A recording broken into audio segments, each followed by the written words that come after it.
Welcome to the Celestevolve Podcast. I have been trying to go live, and I can probably show you the setup. It kind of failed. Right, I have to flip it out. Orientation is locked. Device should be back on. Right. So, technical difficulties are the worst things ever. I'm trying to be positive, but I really struggling to find words to be positive or any sort of thought forms or positive emotions to tap into because I do not like technical issues which happen all the time. I've been trying to go live on YouTube. I tried to go in through Riverside, which didn't work, and now we are doing this. So, just a second. Forget it, right? Let's talk about intuition.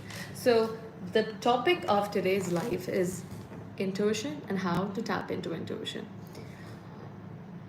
The reason why I'm so passionate about this is because I had lived around 30 years of my life not knowing that intuition is something that everybody has access to and can be tapped into. I believed that intuition is something that someone is born with, that and I really feared people who were intuitive.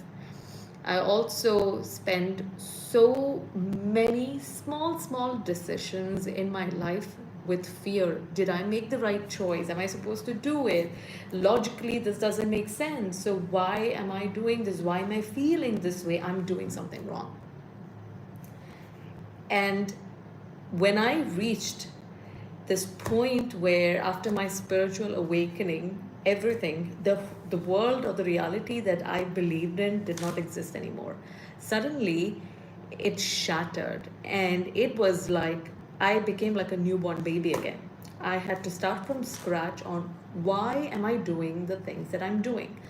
Why am I eating this food? Why am I wearing this clothes? Why am I wearing jewelry? Why is the sun there? Why is the moon there? Why are the beliefs like this? Why do we have religions? Are the stuff that is spoken about in religious books, sacred text, true or false? So everything shattered, which is why I understand that when I talk about the topics that I'm talking about, it triggers people, it makes people angry, it makes people sad, it pisses people off. It's because their belief system is being challenged by someone like me. And it is scary, right? When suddenly, if I come and tell you your father is not your father, or this home is not yours, or you're adopted, so it's like, oh my God, so the way I had lived my entire life was not true. It was false. What is happening? So I understand if you get triggered, and which is why I stopped doing that. Initially, I really enjoyed triggering people, really enjoyed talking about, you know what, I believe in aliens, guess what? So I stopped doing that because I understand that it could be really painful. But once I started to live my life according to this new reality where there were no borders, where there were no boundaries, that's when everything became magical. The fact that wow, this body is actually something that I'm here just to use as a bodysuit for a few days, which translates into just a few minutes. Wow, I'm going to be living an infinite life. It's never end. I can make mistakes, I can learn, I can love, I can grow. So that beauty is the most wonderful magical things, and children are born that way. Adults like control, so we tell stay this way. If you go there, something bad is going to happen. Why are you emotional? Why are you crying? Why are you sad? You're not supposed to feel sad, you're not supposed to feel angry. However, these were the very indicators that help you tap into your intuition, which I didn't know.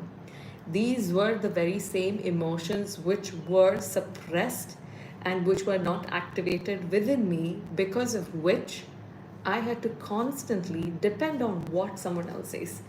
And the thing is, you might think that your parents know what's best for you, but sometimes our parents themselves do not actually know what's best for us, and their decisions or their advices on how you should live life comes from their own fear, comes from sometimes their own selfish needs as well. I could give you an example. For example, recently let's say recently one of my, I think I always talk about dating all the time because that's one hot topic in my home all the time, and I have two younger sisters. So recently one of my sisters said that she is dating someone who is 10 years older than her, and that shocked everyone. None of us really wanted the, and so everyone, all of us told her, you know what, this is not going to happen. We don't want you to go ahead with this person because he's going to manipulate you, he's going to do stuff, etc. Oh my god, that's the first time I'm seeing a live chat. Devika Ahmed, hey, assalamu alaikum, hi. Okay, that's the first time I'm seeing a chat. So technical difficulties, I'm over that. So when my sister said that, I also got freaked out, and my mom freaked out, everyone freaked out, and we said, dude, don't do it. But when I sat in a meditation, and then when I tried to channel whether what she's doing is right or wrong, the answer that came back to me was to allow her to deal with her intuition and to deal with the lessons that she needs to take. Not everything is going to end up being bad. The way I was thinking was, what if it's 10 years older than her, then he's going to be older than me, and I want to be the oldest sister. I want to be the one who makes all the decisions, and then there's going to be this guy who's going to come and tell me what to do. I don't want that happening. So you see, this is what happens when you ask anybody, no matter how wonderful they are, sometimes because of how much they love you, they may even be possessive and they don't want to lose you, or because of those scenarios as well, they would give you advices that would benefit them so that they will not lose you. So what do you do in this situation? In these cases, you must learn to trust your intuition. And these are the situations where you can relax because you know that this is what your intuition is telling you. So you're going to live life the way you want. You're not going to be confused. Oh my God, my mom said this, my family said this, my partner said this, but this is what I want to do. I actually don't want to be working. I want to start a business, but my partner keeps telling about how we've got to do this. And when you look at all of the research, or when you look at Google or ChatGPT and you ask them for statistics, all the stuff that they say is the success rate is only 70%. So how can I even try, right? But intuition is something that is beyond logical thinking, which is why it scares most people. What exactly is intuition? Intuition is listening to what your soul wants. How do you listen to what your soul wants? The way you can listen to what your soul wants is by cutting out noise. How do you know what is noise and what is not? So the question that is there in most of the people's mind is, does everybody have intuition? The answer to that is, do you have a soul? If you have a soul, then you have intuition. You've got to listen to what your soul says. How do I know if my intuition is not, if it's actually my intuition, or if it's fear, or if it's a wishful thinking? What is it? The answer to that is, your intuition is what is going to tell you exactly what needs to be done. Sometimes your intuition, you might probably find a partner that you think is really attractive to you. And even if everybody else is saying no to this person because of the way he looks or however it is, you really love this person, he brings you joy, you will go ahead with it.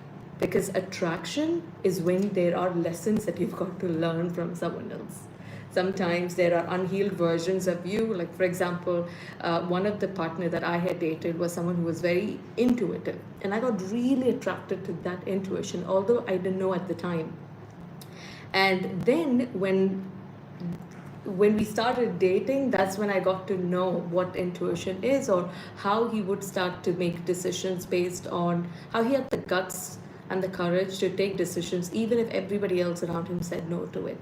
So then the courage with which he did things. So these were the things that attracted me to this person. So even if everybody else says no to a certain choice that you make, your soul wants you to do it because there are lessons in it.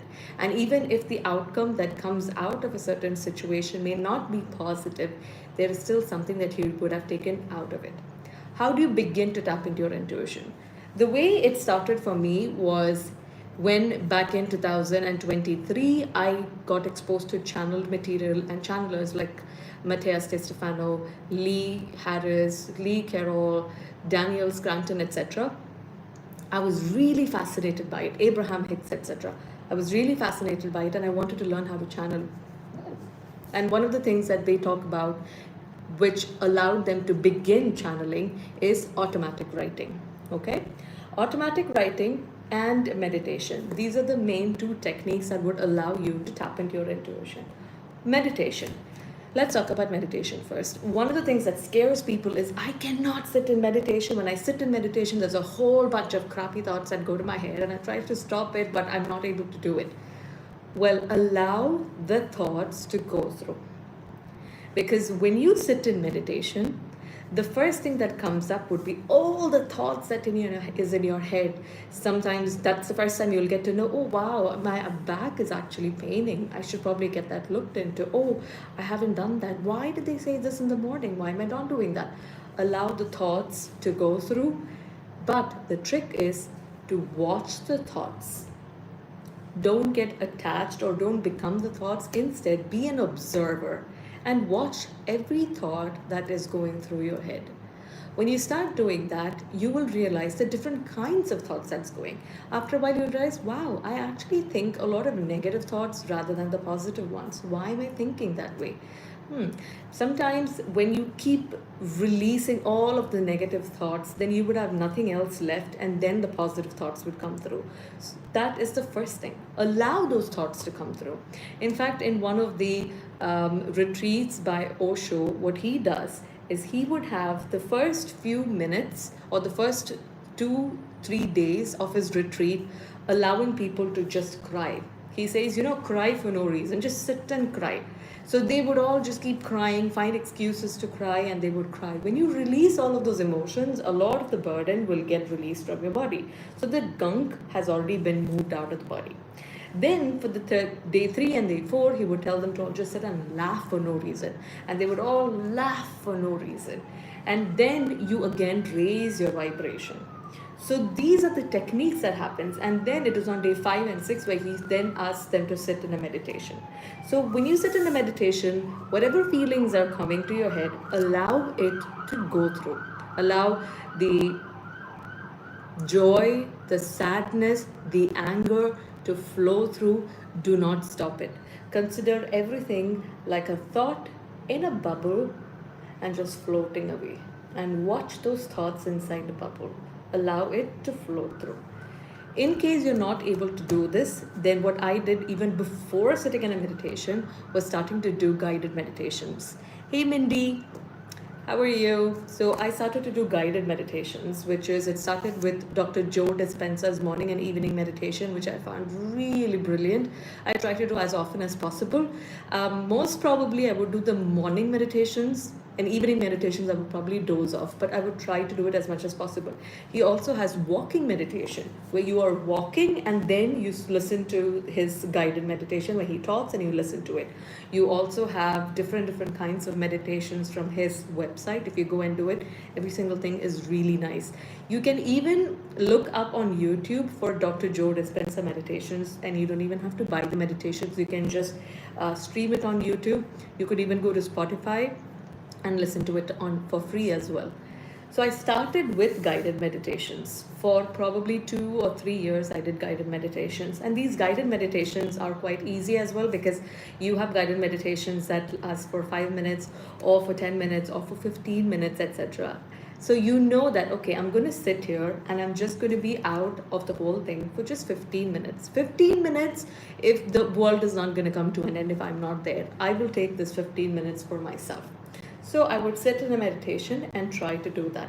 In the previous video, previous live, I talked about how you can try to cultivate the habit of meditation as well.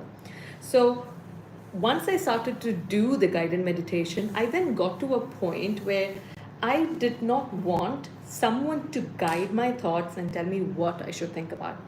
What if I just want to let loose and let my imaginations run wild? That I got to that stage after about 2 or 3 years, after all the gunk left my body and left myself. Then I would love shutting my door, sitting in my meditation cushion with my incense lamp and closing my eyes and looking and staring at the wall. So I would say at a point where there is not so much clutter. If you're sitting here and you've got the lights and you've got the camera, you've got all of these different things, then your focus would go to those things. So what I would recommend is you sit and focus on this one thing. You could probably light a candle and just focus on the flame of the candle. Or you could sit facing an empty wall, which is what the Zen monks would do, and you could focus on the wall and then sit and just look at that tiny dot. Maybe you could just put a dot over there or a bindi over there, etc. too, and focus on that tiny dot and just sit there for 10 to 15 minutes. That's it. Or 5 minutes or even 3 minutes. That's it. Doesn't even have to be more than that. Sit and do that. So I started to do that. Then, when I wanted to get into channeling, the technique that they spoke about was called automatic writing. I bought the course by Lee Harris, which is $33 on how to channel. So it's an audio course. No, there was videos as well.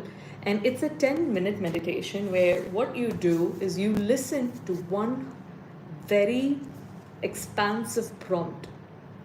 And that is the difference between journaling and automatic writing. So we've spoken about meditation, which is one technique. The second thing we are going to get into is automatic writing. Why is automatic writing different from journaling? When I look into journals these days, every page has got 10 prompts, and the number of lines and the blank spaces are also short. So it's like someone wants to guide your thoughts so much, and someone who's so organized and wants everything under control is who is doing these kind of journals. But when it comes to automatic writing, it's a prompt that is very expansive. It's not like, how do you feel today? What are the shadows you need to release? No.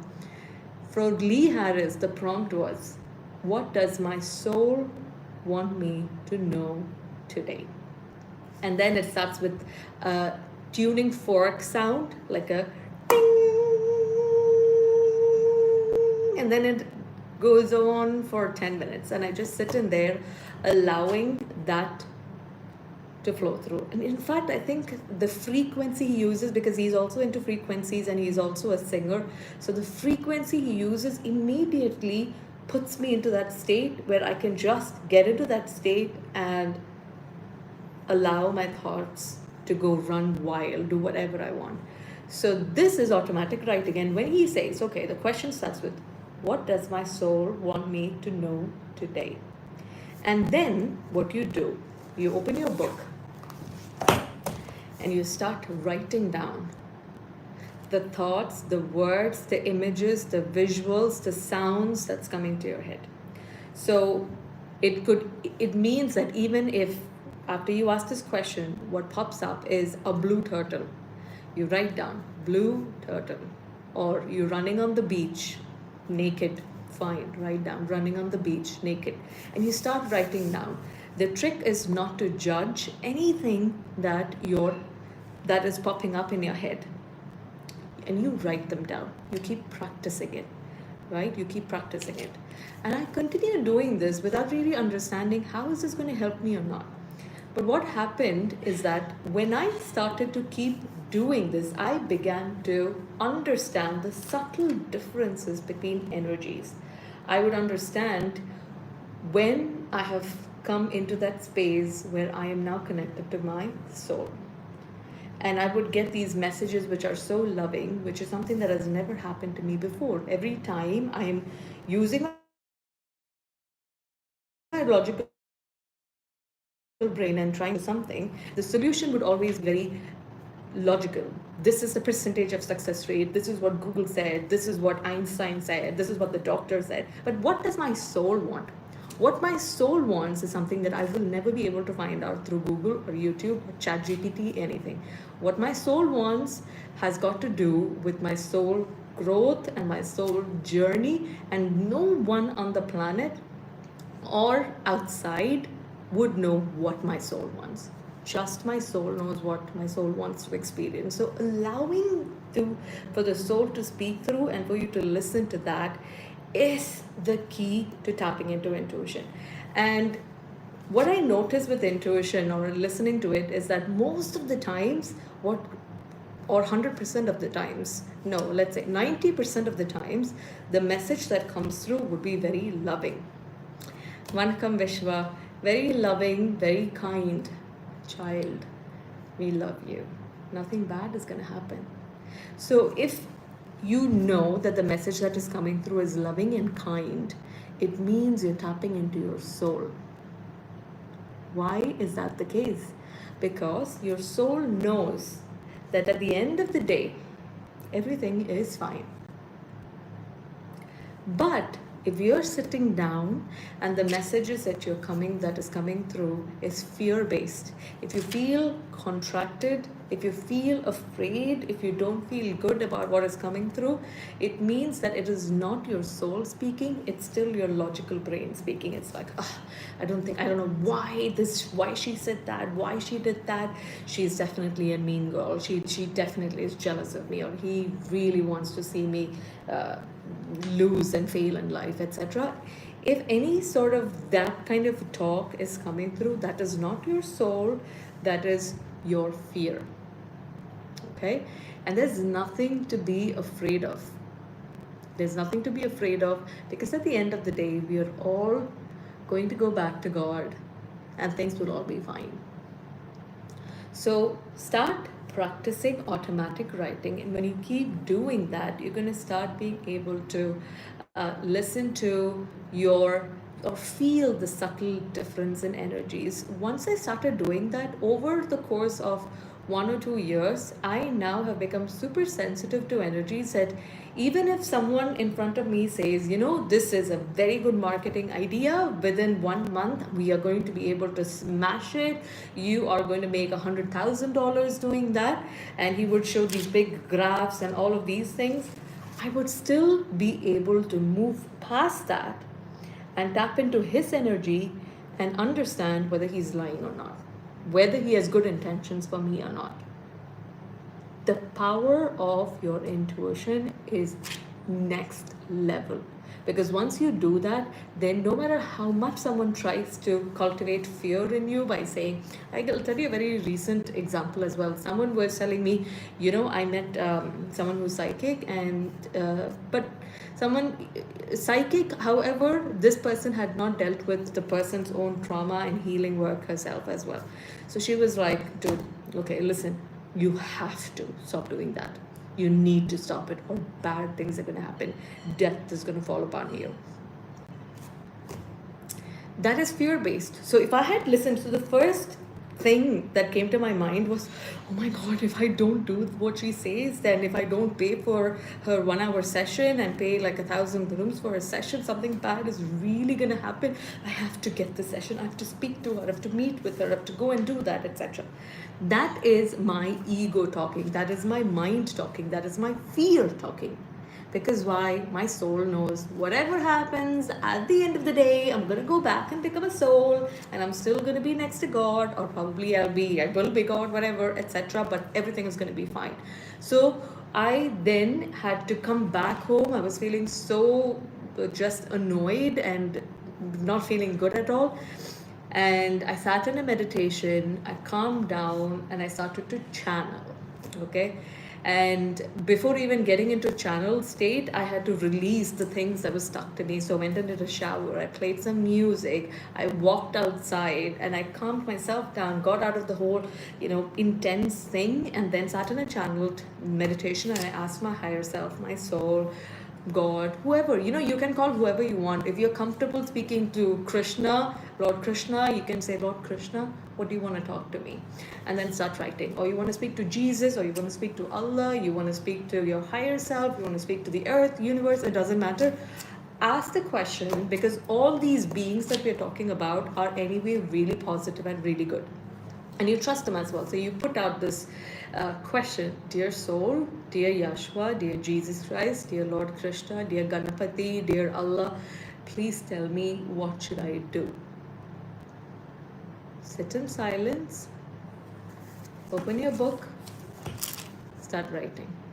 Dear, what came through for me was, child, nothing is going to happen. You can choose.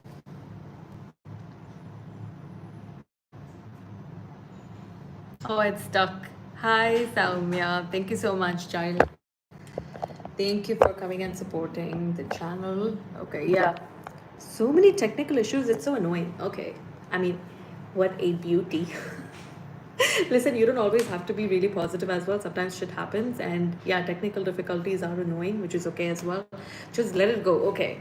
So I was talking about how, right, you talk about it. So you sit down and you get into that state. You can, one of the things that helps me is having a space for myself to sit and meditate. So I get the cushion. You can make it like a tiny, beautiful space. I live in an apartment, so just a corner, empty, one meditation cushion, maybe a desk, the bed and breakfast desk. You can put that, put some books if you want, some incense, something that's beautiful and cozy. So when you keep sitting in the same place, you will get the habit of sitting in a meditation at the same place all the time, which is why. So whenever you're going through a difficulty, whenever you're going through this mess, this clutter, where you're like, should I quit this job? Should I continue doing this job? If it's something like that, go into a meditation, go sit on the corner and play a heart frequency from Spotify or God frequency or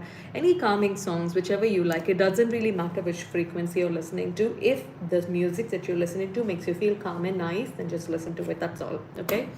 And then start to ask the question, what should I do? And then you start writing whatever answer is coming up. If the answer that's coming up is very negative, it means that you are still feeling really fearful and really annoyed, whatever. If those emotions are heavy, then the answer from your soul will not come through. That fear will start talking. So don't do any writing, then don't listen to it. Instead, go for a walk or go to the beach, go to the park, or go outside, just get out of the whole thing, get a change, and then come back and try doing it again. And every time you ask the question and you write down, the most important part at the end of the whole thing is to read it back to yourself. Because when you're writing, it would sound like, child, everything's going to be fine, etc. But when you read it back, you would see that even though the messages are simple, it is powerful. Sometimes the most powerful messages are short, right? If you ask me, do you have cancer or not? I can just say, no, you don't, right? I don't have to sit and say, this is what has happened and it grew into this and grew into that, etc. No, just simple, short answers. So I used to get short answers, one word, it's going to be okay. So that's the answers that used to come through. But then over the period, that one word answers began to expand into bigger sentences, then into bigger paragraphs, etc. And it started building up. So you keep sitting. And so initially I used to sit for just 10 minutes, 5 minutes, 10 minutes. Now I can sit for a longer period of time. Now I've gotten to a point where I don't have to sit in a meditation. I can already just tap into that energy, because I know when I sit in a meditation, from that clutter, heavy thinking mind, what it feels like to listen to my soul, where I feel calm and everything feels nice. So that is something I can even do now without going into this meditation space anymore. If I see something, I could just, even if I'm watching TV, I could just close my eyes, tune to that frequency or tune to that vibration or tune into that energy, and I would get the answers that I want. So it's a very, very powerful thing to do. If you are someone who's interested in trying the same thing for yourself, what I would highly recommend is to get someone else who's also interested. Because these are things that when you're trying to do it alone, you might think you're crazy. But when you see others doing it, when you see a couple of friends who are interested in tapping into their intuition, then get them together and tell them, hey, listen, let's start doing this, just let's do it every day. If you are doing it, then drop me a WhatsApp note message and tell me that you meditated today. Let's keep each other accountable, and then you share what you've learned in the process. For me, it used to be Rico, my cousin sister, where we would share about how things are. Today I felt tingles. What about it? What do you think?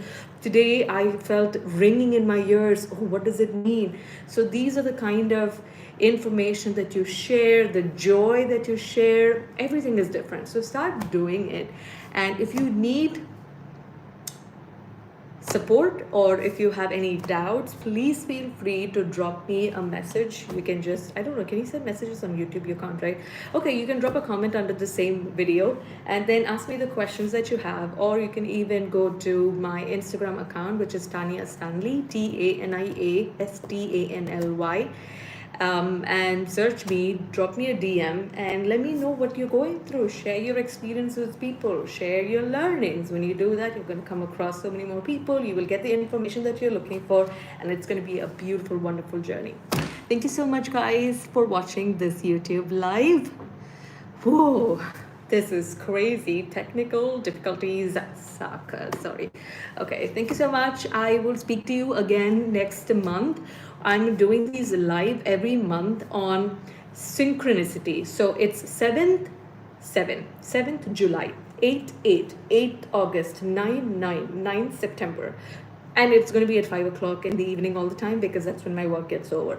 So these are the times every month I would be doing live. Tell me also what is the next topic that you would like me to talk about. And if there are further follow-up questions you have, drop this in the comments below. Thank you so much. Please subscribe to the channel. I love you guys. Bye.